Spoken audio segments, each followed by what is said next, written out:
Shabbat Shalom, good Shabbos, PJC. This Shabbos we are reading Shabbat Vayechi, the final parsha in Sefer Bereshis. It's been a long, fascinating journey until this point.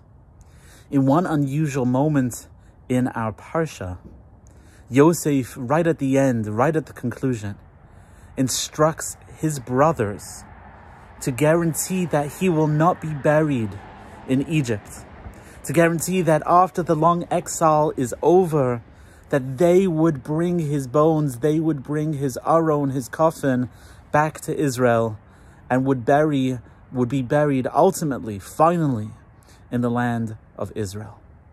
The question is very simple. Why does Yosef ask his brothers to take care of this, and not his children?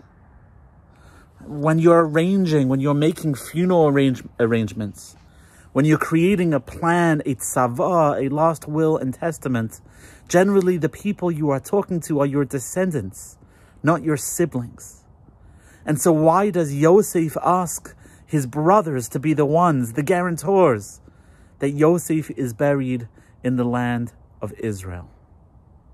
Rabbi Vayechi suggests that the request to be buried in Israel was more than a simple tzava, was more than a simple final request for burial in the promised land, but was a request to resolve the differences between himself and his brothers.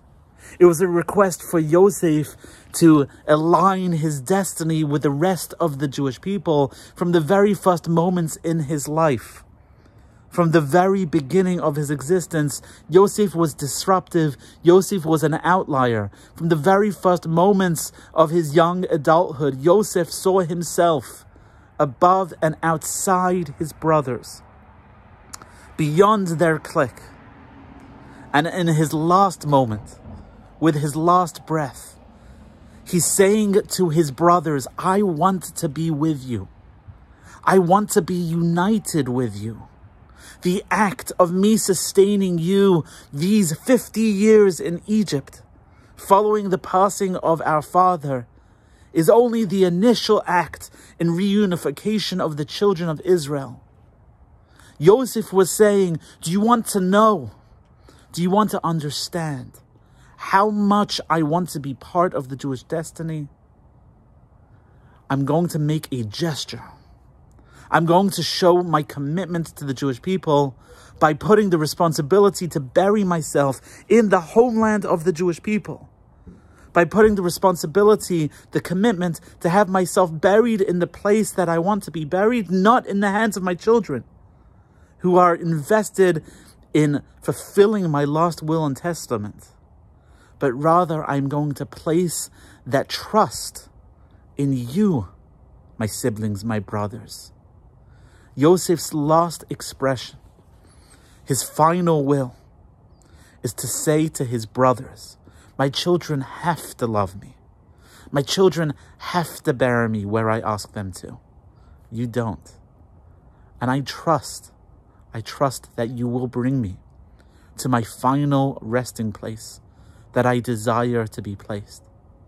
And so when, years later, centuries later, on the night of Yetzias Mitzrayim, on the night of the Exodus, when all of the Jews are running around packing their suitcases, getting ready to leave, it is not the descendants of Yosef that seek out Yosef's remains to bring with them to Israel, but rather Moshe Rabbeinu, the descendant of Levi, who spends that last night, that last fateful night in Egypt, seeking the remains of Yosef. It's no coincidence, Rav Soloveitchik shares, that it is a descendant of Levi who secures the future burial place of Yosef, because Levi was the greatest of detractors against Yosef.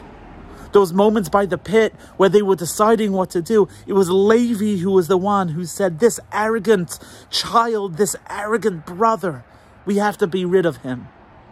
And so to complete the circle, to bring Jews back together, to bring Yosef within the fold again, and to say to the world, and most significantly to say to themselves, that every Jew is part of our destiny.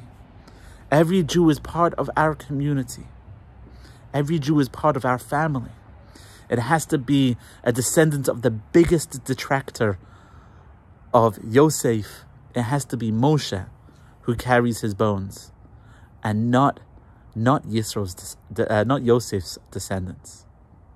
We find ourselves in a moment where we are thinking about the future, what we want to be true, about the months and the years ahead. And we have to think about the connections that we used to have with people a year ago, and the connections we want to have into the future. There are people that we are naturally connected to. There are people who love us naturally, whether it's relatives or, significantly within this context, it's close and lifelong friends. And then there are people beyond that small inner circle. There are people who have not been our friends for a long time, who we have known from our community. We look to them and we say to them, we want to be connected to you. We trust you to help us shape our future, our destiny. As our shul hopes, looks to the future, looks to 2021, as we look to what's to come, we are hoping that it is all of us together that will shape our destiny. I'll leave you with one last thought, one last idea. Yosef, he has one message to his brothers beyond the request for burial. He says, please, please don't forget me. He not only asks his brothers to bury him in Israel, but he asks them to remember him. It's going to be hundreds of years before the request of Yosef is fulfilled to be buried in Israel. And Yosef is desperately worried about being forgotten.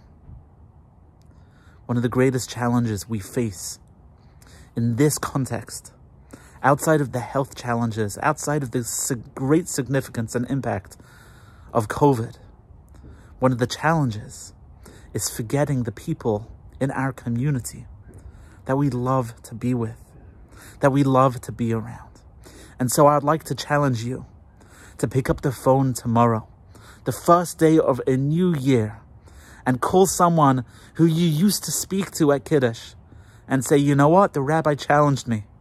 I just want to see how you're doing. If you need someone's phone number and don't have it, text me and I'll share it with you. If you need someone to call, text me and I'll make a couple of suggestions. The idea that was too much for Yosef was the idea of being forgotten. And the way he prevented that from happening was imploring his brothers to remember him.